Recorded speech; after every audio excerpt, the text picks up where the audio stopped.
لا يحب الله الجهر بالسوء من القول إلا من ظلم، وكان الله سميعا عليما. إن تبدوا خيرا أو تخفوه أو تعفوا عن سوء فإن الله كان عفوا قديرا. إن الذين يكفرون بالله ورسله ويريدون أن يفرقوا بين الله ورسله ويقولون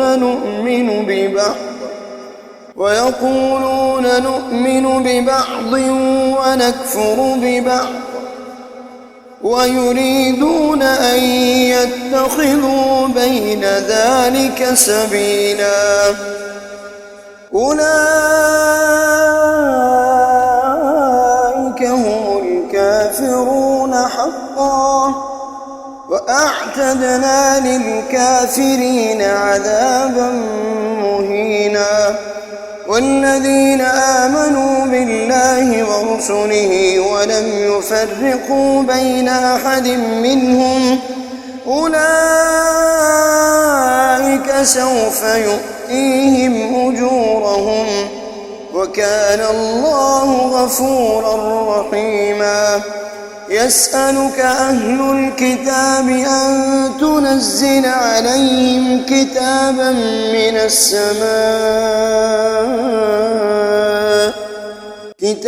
من السماء فقد سألوا موسى أكبر من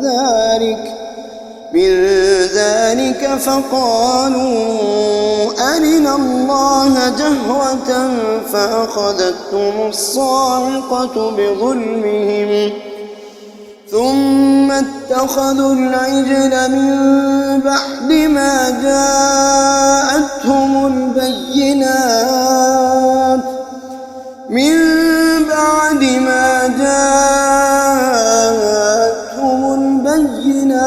فعفونا عن ذلك وآتينا موسى سلطانا مبينا.